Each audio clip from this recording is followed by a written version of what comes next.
இமோஷன்ஸ பத்தி பேசுறப்பவே, அது ரொம்ப பழமை வாய்ந்தது. அல்லது இமோஷன்ஸ வெளிப்படுத்துறது ஒரு கோழைத்தனத்தின் குறியீடு. அல்லது ஒரு கான்டெம்பரரி லைஃப் ஸ்டைல்ல வந்து இமோஷன்ஸ்க்கு ஸ்பேஸ் இல்ல. இப்படிங்கிற மாரியாக சொல்லப்படுவத, நீங்க எப்படி பார்க்குறீங்க? அறியாமைன்னு தான் சொல்லணும்.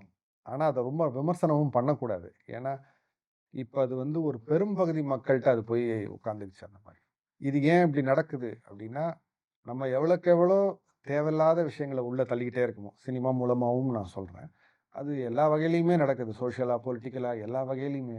Negativity is getting normalised. எதிர்மறையான விஷயத்த பார்த்து கண்டுக்காம போறதுங்கிறது இயல்பா மாறிடுச்சு. அத நம்பளும் அத அத வந்து ஃபாலோ பண்றதுங்கிறதும் இயல்பா மாறிக்கிட்டு வருது. முன்னாடிலாம் நம்ம கொஞ்சம் அதுக்கெல்லாம் கொஞ்சம் அவமானப்படுவோம். ஆமா, எனக்குள்ளயும் இப்படி ஒரு எண்ணம் இருக்குங்கிறத வெளியிலே சொல்ல மாட்டோம்.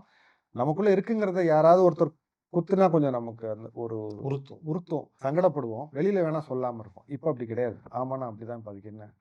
நீ வேணா அப்படி இருந்துக்கோ. இந்த நிலைக்கு தள்ளப்பட்டுட்டாங்க. சரி, அப்படியே இருக்கட்டும்னு விட்டுற முடியுமா? வேற ஒரு விஷயத்த நம்ம உள்ள தள்ளி தான் அத டிஸ்பிளேஸ் பண்ண முடியும். ஸோ அந்த பண்ணும்போது நமக்கான கொஞ்சம் என்ன சொல்றது, அந்த சைட்ல இருந்து கொஞ்சம் எதிர்வினைகள் வரதான் செய்யும். அதுக்காக அப்படி விடவும் முடியாது. அத நம்ம நேரா மருந்தா தர்றோமா, இல்ல தின தடவி அந்த மருந்த தரப்போறோமா அப்படிங்கிறது தான். ஸோ தந்து தான் ஆகணும். அத அவங்க வாங்கிக்கிறதுக்கும் ரெடி.